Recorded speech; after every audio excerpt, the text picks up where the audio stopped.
Hello and welcome back to Michigan Time. I'm your host, Sophia Lynch. We've got some good news. Trump's term is halfway over, which means it's about that time to talk about the 2020 race, considering that it is February of 2019. So we thought we would finally open Pandora's box and take a closer look at who is to come in 2020. Open wide, America, because the Democratic Party is coming and no one's pulling out without a fair fight.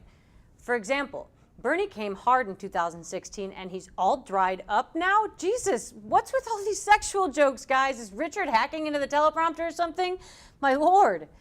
Anyways, the 2020 season has already started and the Democratic Party is expecting to have the candidates in the dozens.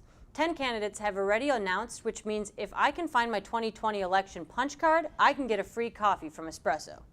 The field for 2020 looks promising, as we have the most diverse group of candidates ever, even including a Native American.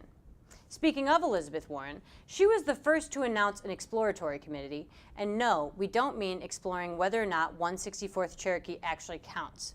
One of the first issues Warren addressed was her stance on Medicare for all. Cut! Can I get a cut? Sophia, no, what's going on here?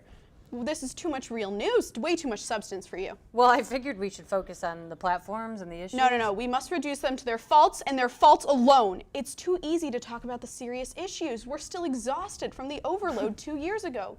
Okay. Focus on the petty things. So you want me to do it like the real news? Yeah. Okay, I got it now. Elizabeth Warren is a whack-ass bitch. Okay, we're gonna tone down. Okay. Too far in the other direction. Oh. Act like one of the women on The View. Okay. Elizabeth Warren is that one kid in class who asks if the teacher is going to hand out homework. There you go. Yes.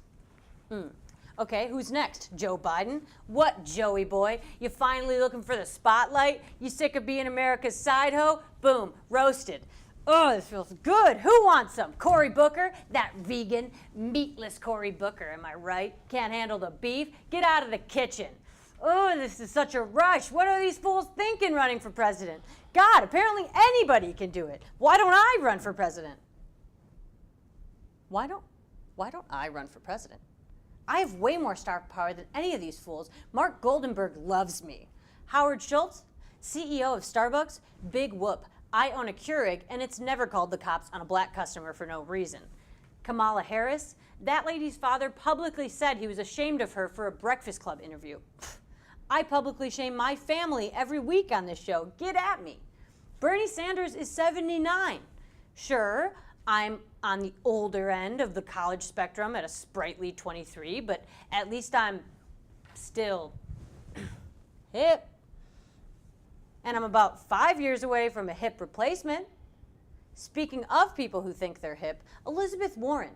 Yeah, I'm coming back for you. I mean, I don't mean to be relatable right now, but I too smoke a lot of beer. Guys, I think I really have a shot at this. Is someone gonna talk to her? I don't know. Get Julian out here. Sophia, what are you doing? You can't just run for president. What do you mean? I ran this show with an iron fist while you were gone. Sophia, you have to run the show. What are we gonna do if you leave? I don't know, rally the troops. There's got to be some talent around here somewhere. It's not my job anymore. I don't know. But